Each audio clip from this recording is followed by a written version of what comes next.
अप्रैल में जागते हैं, पूरे साल सो जाते हैं। नहीं आप ऐसा नहीं है, ऐसा ही है। नहीं, आरंभिक अवस्थाओं में हम ये शुरू में कहते थे, लेकिन ऐसा नहीं है। दलितों ने एक इस देश में एक कल्चर पैदा कर दी। उनके अपनी अलग अलग डेट हैं, चाहे सावित्रीबाई फुले जी का जन्म दिवस हो, फुले जी का जन्म दिवस हो, संविधान दिवस हो, 6 दिसंबर का कार्यक्रम हो, मान्यवर।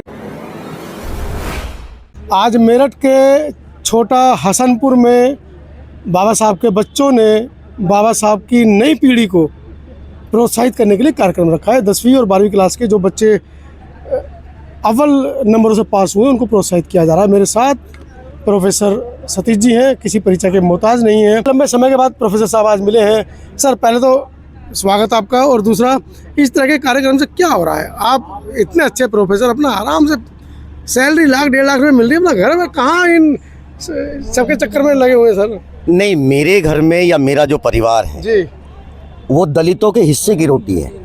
मैंने जो नौकरी पाई है वो आरक्षण से नौकरी पाई है, और वो हिस्सेदारी है। अगर वो नौकरी मेरे पास ना होती, हो सकता है वो किसी और के पास हो। तो मेरे घर में जो भी खाना है वो कहीं ना कहीं दलितों के हिस्से का है। अरे सर, दलितों के कंधों पे नेता बन के लोग अपने बिल्डिंगों में छिपे बैठे ट्विटर खेलने, सड़क पे नहीं निकलते। नहीं, देखो, सबको तो नहीं कह सकते। सोसाइटी के अंदर बहुत सारे ऐसे लोग हैं, चाहे वो नौकरी पेशा हो, या सामाजिक कार्यकर्ता हो, या सोशल वर्कर हो, या पॉलिटिकल लीडर हो, या बहुत सारे जो हैं मजदूर संगठन के लोग भी हों। जैसे ये कार्यक्रम में बहुत सारे लोग ऐसे भी आए हैं, तो ऐसा नहीं है। और देखो, 2-3 चीज़ें आप देखेंगे। मैंने जो महसूस किया है, इस अप्रैल के महीने में दलित मूवमेंट कहीं ना कहीं अपने पीक पे होता है, और इस पीक के माहौल में मैंने जो देखा है कि बाबा साहब डॉक्टर भीमराव अंबेडकर जी की विचारधारा, बाबा साहब डॉक्टर भीमराव अंबेडकर जी के विचारों पर चलने वाले लोगों की संख्या बढ़ रही है। लोगों के अंदर जोश है।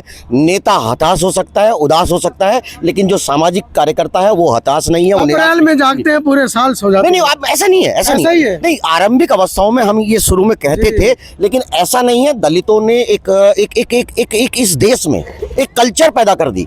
उनके अपनी अलग अलग डेट हैं, चाहे सावित्रीबाई फुले जी का जन्म दिवस हो, फुले जी का जन्म दिवस हो, संविधान दिवस हो, 6 दिसंबर का कार्यक्रम हो, मान्यवर काशीराम जी का परिनिर्वाण दिवस हो, या उनका जन्म दिवस हो। ऐसा नहीं है। वो धीमे धीमे अपने इतिहास को खोज रहा है।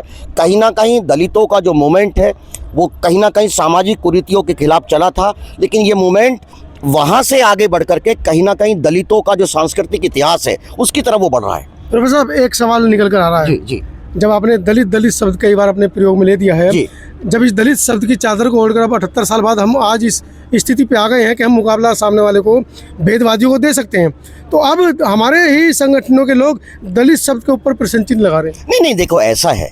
दलितों का जो शब्द है, बहुत सारे ऐसे लोग हैं।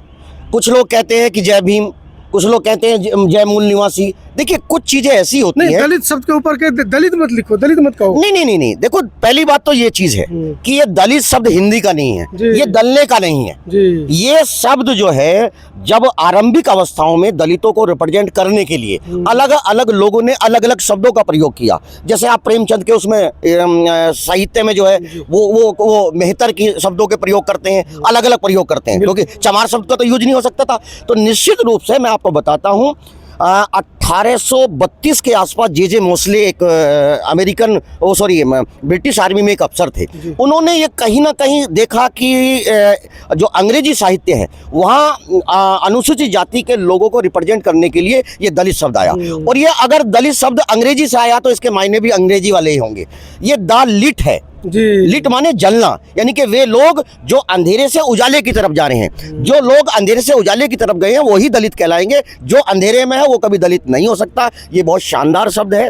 मेरे हिसाब से दलितों को इससे दूरी नहीं बनानी चाहिए। और ये इसको जब भी आप यूज करते हैं तो एक अलग तरह का अंदाज आपके अंदर होता है। बिल्कुल। जय भीम में आपने देखा होगा, लाला हरदयाल जो है वो, उन्होंने कहीं ना कहीं जब जय भीम शब्द दिया तो इधर से जय भीम बोलेगा, उधर से बल भीम आएगा, लेकिन समय उत्साह लेकिन आप देखेंगे कि समय के साथ यहाँ परिवर्तन हुआ, वो जय भीम ही रह गया। तो जो शब्द इतने पॉपुलर हो गए हों, दलित समाज को अब इन चीज़ों के ऊपर चर्चा ना करके इस शब्द को भरपूर तरीके से उपयोग करना चाहिए। राजनीति पर भी मैंने कई आपकी डिबेट्स देखी हैं टीवी पर, लगातार आप बड़े मजबूती से अपना पक्ष रख रहे हैं। 2027 के चुनाव को बड़ा पेचीदा बना रही है वर्तमान की केंद्र सरकार, और वो चाहते हैं कि तमाम जितने विपक्षी दल वो सब खत्म हो जाए।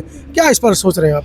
नहीं, देखिए, इस देश में जब ये देश आज़ाद हुआ था तो इस देश का दुर्भाग्य ये रहा कि ये देश सिर्फ राजनीतिक रूप से आज़ाद हुआ, ये देश सामाजिक रूप से अभी भी गुलाम है। और जो सामाजिक व्यवस्था में बैठे हुए लोग हैं, जो उछले पायदान पर बैठा हुआ व्यक्ति है, वो इस देश में किसी भी तरह का परिवर्तन नहीं होने देगा। क्षेत्रीय दलों के आधार पर जो पिछड़ा है, जो दलित है, उनकी राजनीति में कहीं ना कहीं हिस्सेदारी बढ़ी अलग अलग स्टेट में। चाहे कांग्रेस हो या बीजेपी हो, दोनों दल नहीं चाहते कि भारत में क्षेत्रीय दलों का अस्तित्व बना रहे, इसलिए जानबूझ करके जो भी सत्ता में रहेगा, आरंभिक अवस्था में कांग्रेस सत्ता में रही तो उसने क्षेत्रीय दलों को खत्म करने की कोशिश करी, आज बीजेपी सत्ता में है तो बीजेपी चुन चुन करके जो पिछड़ों के लीडर्स हैं, जो दलितों के लीडर्स हैं, उनकी छवि को धूमिल कर रहे हैं, उन दलों के ऊपर सवाल कर रहे हैं, उन दलों के ऊपर ऐसे ऐसे आरोप लगाते हैं कि वो पैसे लेते हैं।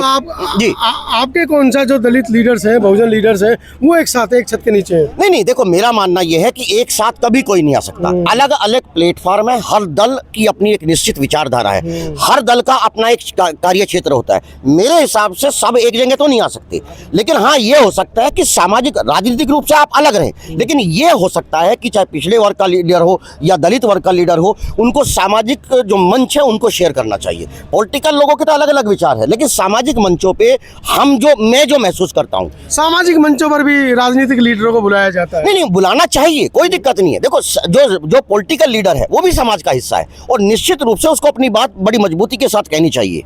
भाई यो मान्यवर काशीराम जी ने कहा, बाबा साहब डॉक्टर भीमराव अंबेडकर जी ने खुद ये कहा कि राजनीति वो कहीं ना कहीं एक चाबी है जिससे समस्याओं को हल किया जा सकता है, तो राजनीतिक आंदोलन से बचना नहीं चाहिए। तो तालों में तो जंग लगे, चाबी कौन सी खोलता? नहीं, देखो एक बात मान के चलो कि अगर ताला बहुत मजबूत धातु का हो तो लकड़ी की चाबी से ताले नहीं खुल सकते। उसके लिए जिस धातु का ताला बना हो उससे मजबूत धातु को अगर चाबी होगी तो ही ताला खुल सकता है। तो अब ताला तो मुझे लगता है कि आने वाले समय में खुलने वाला है नहीं। बीच में आप लोग खोलने में सफल हो पाए थे उत्तर प्रदेश के अंदर, लेकिन उसके बाद फिर वही ढाक के 3-5 ताला वही जंग खा रहा है। नहीं, देखो मेरा मानना यह है कि समय के ऊपर हमने कभी कभार परिस्थितियां ऐसी होती हैं। आज पूरे भारत की जो राजनीति है वो संक्रमण काल के दौर से गुजर रही है। कहीं ना कहीं हर दल अपना जिस तरह का केंद्र की सरकार का बिहेवियर है, जिस तरह का बीजेपी के लीडर्स का बिहेवियर है, जिस तरह के उसके सामाजिक संगठनों का बिहेवियर है, निश्चित रूप से हाथ सिर्फ दलित राजनीति का नहीं हो रहा, तमाम देश की, चाहे वो पिछड़ों की राजनीति हो, चाहे वो मंडल की राजनीति हो या और गरीबों की राजनीति हो। आप ये भी देखेंगे कि जो गरीब लोग हैं, चाहे वो किसी भी वर्ग का हो, इवन वो ब्राह्मण भी हो, आज बेरोजगार वो भी है, पीड़ित वो भी है। देखिए कुछ लोग ये सोचते थे कि सरकारी नौकरियां का मतलब कहीं ना कहीं दलितों की हिस्सेदारी की नौकरी है। बहुत सारी ऐसी जातियां हैं कि जिनके पास लैंडलेस पीपल हैं। अगर ब्राह्मण को आप देखेंगे तो ब्राह्मण के पास बहुत ज्यादा जमीन नहीं है, कुछ पूर्वांचल में जाकर के कुछ जमीन होती है, बाकी पूरे देश में ब्राह्मण के पास भी कहीं ना कहीं नौकरी ही है। आज पहले उन लोगों ने कहीं ना कहीं विरोध किया, लेकिन आज उसको भी बात महसूस हो रही है कि नौकरी उनको भी चाहिए। और हम तो कहते हैं कि हमको सिर्फ नौकरी थोड़ा ही चाहिए, जब तक इस देश के चौराहे जिंदे हैं तब तक हम भूख से नहीं मरेंगे। हम तो मजदूर आदमी है, हम कोई राजा की औलाद तो है नहीं। अब इस स्थिति से उभरने का क्या रास्ता? नहीं, देखो उभरने का रास्ता ये है कि हताशा बिल्कुल नहीं करनी चाहिए। पॉलिटिकल लोगों को, जो पॉलिटिकल लोग हैं उनको अपना काम करने दो। जो सामाजिक लोग हैं, सामाजिक आंदोलन एक दिन में ना खत्म होता ना एक दिन में पनपता। हजारों साल का ये आंदोलन है। ऊंच नीच हो सकती है, गति आगे और कम हो सकती है, लेकिन मुझे ऐसा लगता है, मैं बड़ा आशावादी व्यक्ति हूँ, निश्चित रूप से इस देश में कहीं ना कहीं परिवर्तन आएगा। जो दलित राजनीति है वो बिल्कुल आगे बढ़ेगी, जो पिछड़ों की राजनीति वो भी आगे बढ़ेगी। लोग बाग देखिए, एक चीज आप मान के चलिए, अगर कोई व्यक्ति पढ़ जाए तो वो नीचे तो जाएगा नहीं। अगर दलित मूवमेंट